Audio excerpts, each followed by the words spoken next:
video, we're going to do a quick assessment of a post-operative patient. This patient's had an appendectomy. It's a fairly straightforward surgery in most cases, and not a whole lot of equipment to assess. But the real purpose of this demonstration is to show that you can include all the elements of your quick priority assessment in a very logical order, working your way from the top downwards with the patient.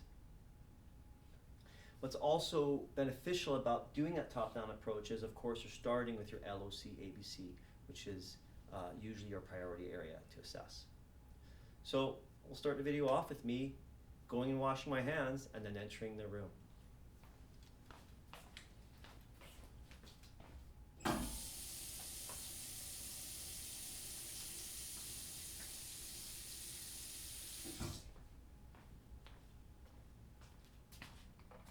Knock, knock. Hi. Hi there. Are you Jane Singh? Yes, I am. Just going to check your wristband real quick just to make sure I have all the details right. Jane, you're born on April 1st, 1982? Yes. Okay, correct. Excellent. You win a prize. So I'm Jason. I'm going to be your nurse today. And I'm just going to do a quick assessment, just see how you're doing. Does that sound all right? Yeah, sounds good. Okay, awesome. So as I'm talking here, I'll just start to get your vitals as well, so we can get a couple things happening at once. So just wondering, of course, what I can see right now is that her airway's open because she talked to me, so that's really clear. Her eyes are staying open throughout the whole conversation, which tells me she's alert. I can also see by this point that she's not hyperventilating. I don't know the rate yet, but it's not too fast. She's also not hypoventilating because I am seeing the chest rise and fall every now and then. So that's what I know so far. Okay, Jane, so I'll just put this blood pressure cuff on and just relax your arm there. And I'm going to ask you some questions that I ask every patient. I'm just going to put your bed up here. Just wondering if you could tell me where you are right now. Where are you right now? I'm at VCC Hospital. Okay, and why are you in the hospital? Because I had surgery on my abdomen, my appendix. Great. And do you know what season it is right now? Yeah, it's fall. Okay, excellent. And I ask that because sometimes patients get a little bit delirious after surgery, but it seems like you're right here with us. So just while I'm taking your vitals, just want to ask you some particulars, and that is, I'm glad to see that your bed break's on. And that is, are you having any pain or nausea right now? A little bit of pain, but I'm not nauseous. Okay, no nausea. So, and where is your pain right now? It's in my abdomen. Okay, I'm going to take a look at that in just a minute. But if you were, is it radiating anywhere? I'm going to take a guess here. Is it around the surgical site? Yeah, it is around that site. Is it radiating anywhere beyond that? No, it isn't. I'm going to reach over here, excuse my reach, just so I can get this probe on. It's not radiating. And how would you describe the pain? Like, for example, is it sharp? Is it throbbing? It's throbbing. It's throbbing, okay. What makes it worse? When I'm moving around in bed. When you're moving around, okay. So what I'm going to do is, when I get a chance, I'm going to get a splint for you so that when you're moving, I'm going to get a towel or a blanket or a pillow, and you can hold it against your abdomen when you're moving. Might help stop that pain from increasing. Does that sound all right? Sure. Okay, great. And also, while we're on the topic, when you're at rest, what would you say your pain is? I'm just going to start your vital signs here. Start the reading now. What would you say that your pain is at when you're at rest? Like on a scale? Yeah. 0 being no pain, 10 being the worst pain you've ever had. It's a 3. So 3, okay. What can you tolerate? Like a 6. Okay. And when you move around, what does it jump up to? Probably about a 6. Okay. So, and maybe that splint will help with that, right? But and then that being said, I'm assuming you don't need any meds for it right now? No. Okay, perfect. Just excuse me for a second. Just going to get your, oops, that came off. Just going to get your temperature here. Okay, just give us 1 second.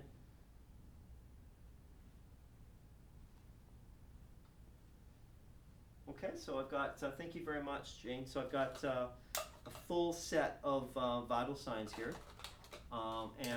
They look okay, but I don't necessarily have to share them with the patient. She can see the screen, but they look okay. No immediate concerns. Her blood pressure, heart rate, respiration rate looks fine. Temperature looks fine too. I'm just going to feel your pulse here for a second, just because I trust the machines, but I trust what I can pick up even more. So I'm just going to hold your wrist here and get your pulse. I'm actually counting her respiration rate while I do this, and so I get so I do this for a minute, and I get a respiration rate of about 18. So not too worried about the vital signs. So at this point, although I will continue, of course, with working my way down to the assessments, I'm pretty happy with what I'm seeing in terms of LOC, LOO, ABCs. Not too concerned about any of that. So I really can just work my way down, take my time, work my way down, catching all those areas of the QPA, and a few focus assessments along the way. Now you just had surgery, I know, and there's a lot of laying down when people do surgery, and so sometimes they get a little bit of moisture in their lungs. So I'm just going to take a quick listen to your lung fields, just to see if I hear anything in there. So as I place my stethoscope, just going to get you to take some deep breaths. Now, what you'll find is that you don't have to necessarily remove her gown. You can do a lot of these gowns will open up from the side, so you can get it from the side, you can get it from the top. So I'll start off. Deep breath, please. And again. And I'm going under the gown right about here, and again, underneath the gown right about here, and again. Then from the side, I can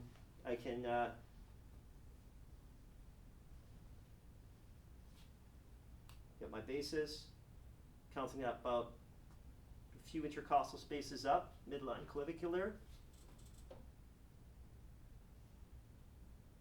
And there's a couple in the middle that some of you guys are getting to in your assessments. Deep breath, deep breath. So again, 1, 2, 3, 4, 5, 6, 7, 8. And I'm hearing clear air entry to bases. If I did hear a few crackles, I'm going to re-listen again later on when she's had a chance to sit up and walk around a bit, or after I get her to deep breathing cough.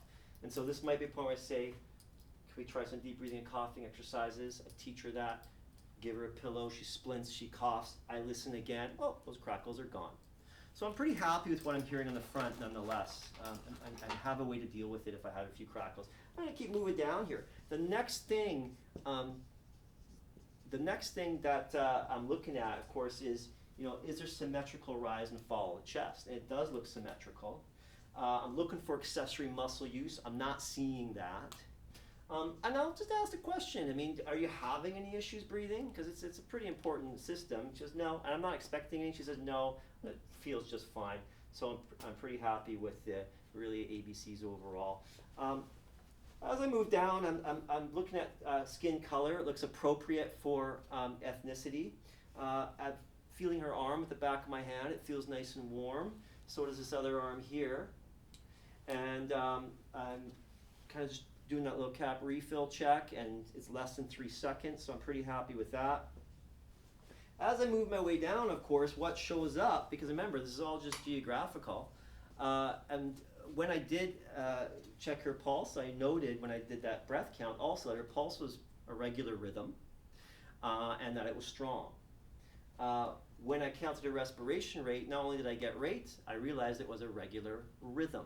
So whenever we say regular with rate, with pulse and breathing, regular means regular rhythm, and both are regular. Of course, as I move my way down, I don't even have to think about what's next, ins or outs. The next thing that shows up is an IV. So now it's time to look at the IV, and I'm looking at the site, and I'm looking at the dressing, is it dry and intact? I'm looking for redness and signs of infection, like discharge. I'm looking for leakage. I'm looking for the redness that might accompany phlebitis. Don't see any of that. Any pain here at the site? No. Okay. I'm looking for infiltration, which would be swollenness, coolness, and it probably would be leaking too, and I don't see any of that. Everything looks just perfect. So the site looks good. The tubing looks fine. I don't see any air in here, signs of bubbles or anything like that. I work my way up, and of course, I have to have my cheat sheet or a chart on me to know if it's the right rate, and I'm seeing it's the right rate. I can see the drips here easily in the drip chamber and count those if I need to, because it is half full, so it's easy to see. And I can Look at the bag, of course, and see if it's the right solution. Compare that to my chart. Make sure it's not expired and there's nothing, sediments in the bag or something, which usually there isn't. And so I'm pretty happy with the IV assessment. So I keep working my way down. And of course, the next thing that comes up is my abdominal assessment. Of course, I've noted along the way that the skin is dry and warm. That was part of circulation. And then when I'm on my GI assessment, while I'm doing this, I can kind of chat with her and say, hey, have you been passing gas since surgery? Yes, I have been. Okay. When was your last bowel movement? Before surgery. Okay, that makes sense. Just going to take a quick listen to your abdomen. And of course, as I imagine the dressing's here, but the belly button to be here, I get my quadrants. I'm hearing bowel sounds, regular bowel sounds, and again, regular bowel sounds, regular bowel sounds, regular bowel sounds. Sounds good. I'm not seeing any distension, not seeing any scarring or anything that would, other than the dressing that's there, that would be abnormal. And then, so I've looked, I've listened, and now it's time to palpate. There's no discharge, there's nothing here, so it's fine. I don't feel like I need to wear gloves here. Doesn't look like I'll come into contact with bodily fluids. So just tell me if this hurts at all. Any pain? Just a little bit when you touch around my incision area. But the rest of these areas are okay? Yeah. Okay.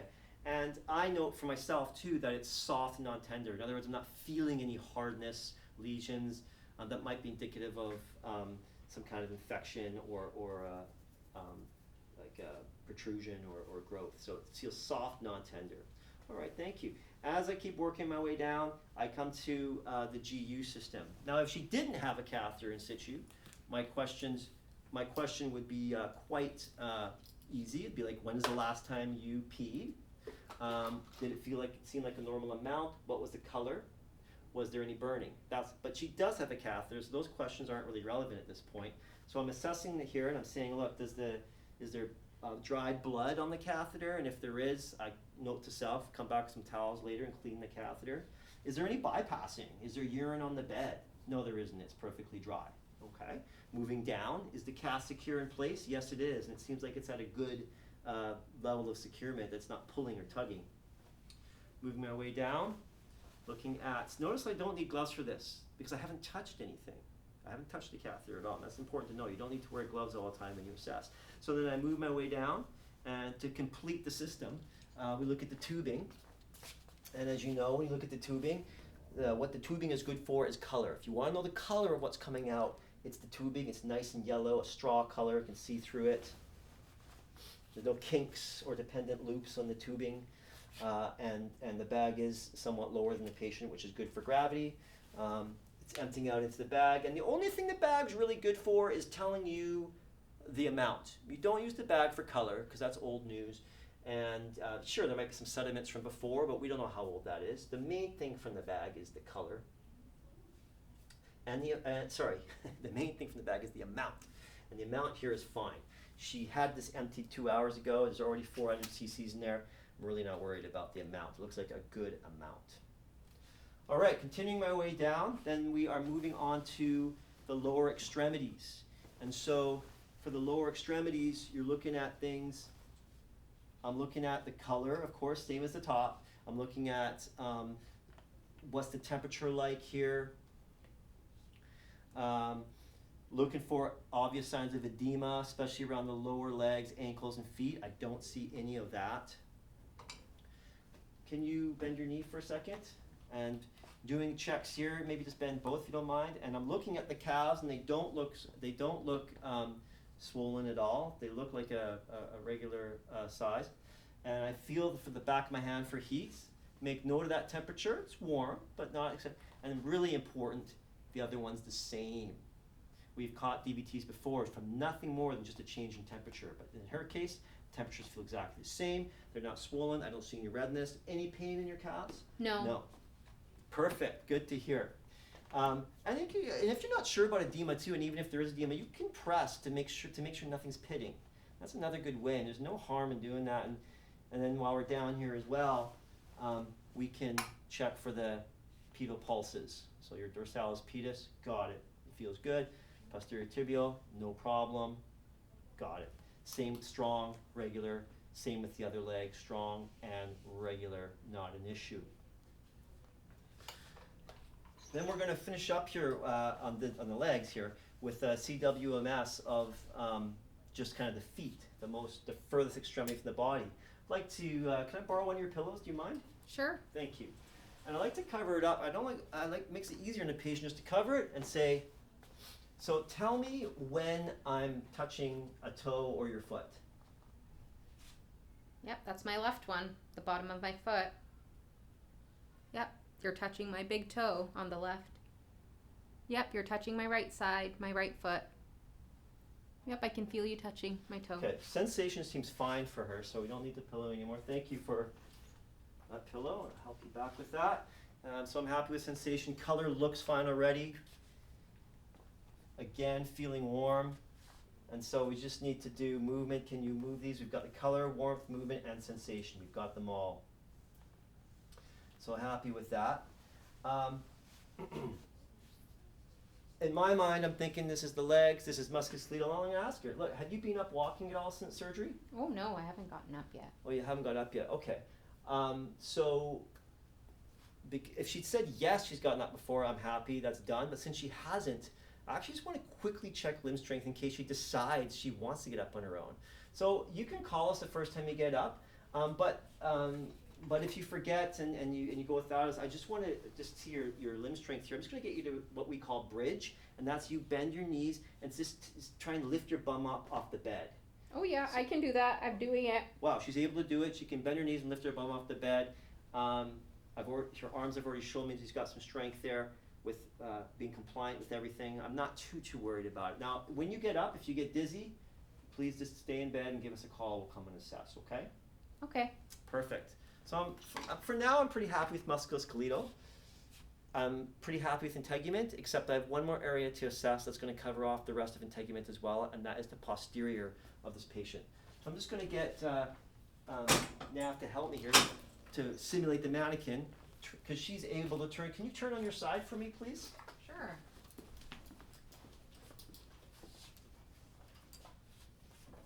So yeah, just turn over your side. I'm just going to take a look at your back. Look at a few things here. So again, what I'm doing first of all is I'm examining the integument. I mean, just to see, is there any kind of scarring or anything I didn't know about? I don't see anything. I'm looking at bony prominences. Is there any redness? I don't see any redness anywhere. If I did, like say on the coccyx area, what I would definitely do is I would press on it to see if it blanches. And if it blanches, it's a spot of redness. We need to intervene, but I'm not too worried about it. If I press on it and it doesn't blanch, stays red, you got a stage 1 ulcer starting, and that's going to take, you need to do a Braden scale and start getting some interventions going on. You probably need a Braden scale anyways, but now we auscultate and we do our, and she's breathing in every time I do this.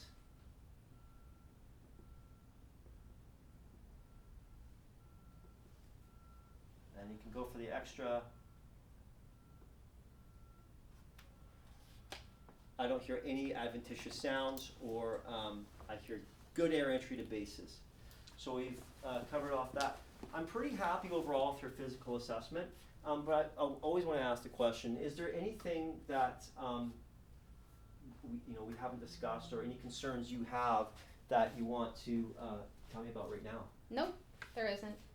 Okay, so you got your call, that's great, you've got your call bell and reach. I'll be back soon to check up on you anyways, but if something comes up before that, you give us a call, okay? Okay. I'm just going to put her bed down.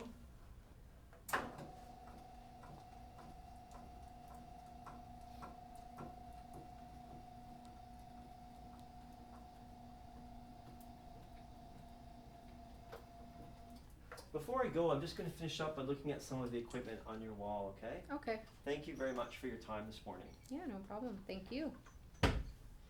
So when I go to the wall equipment, the main thing I'm checking is that I know where the code blue button is. That's good to know. I know where the staff alert button is. I know where the call bell cancel button is. So if she rings the bell, I know how to cancel it. And finally, the oxygen and the suction. So if you start with the oxygen, first of all, you want to make sure that number one, there's an adapter on there that your nasal prongs can be attached to.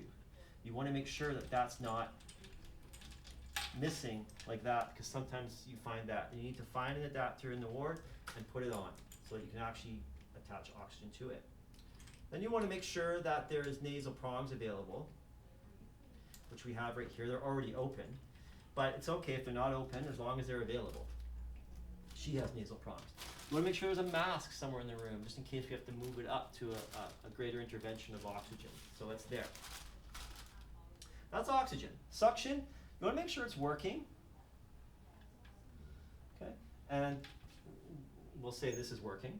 And then finally, you want to make sure that you've got the actual tubing. It could be wrapped up, that's fine. And you've actually got what's called the yonkers, which is the end that goes on the tubing that you can actually suction with. So that completes our overall assessment of the patient. Of course, when I did assess the abdomen, there would be a dressing assessment there, but as you saw, that was dry and intact. Just wanted to add that in case you were wondering where that was. But that's about it, and you can see it was a very logical flow, and of course, cap refill in the feet would have been a good thing to do as well. And I think this is what you're seeing here is a lesson of point that it's not the end of the world if you don't get everything in the exact order, but making sure you start with LOC and ABCs is the most important thing, and then working in a logical fashion. And if you find you forget one or two things like I did, it's really not a problem to come back and say, oh, sorry, let me just check your toes here. Oh, good. And can I just take a look at your dressing? Yes, it is dry and intact. There's no harm in that. But the logical flow is what you really want to demonstrate here.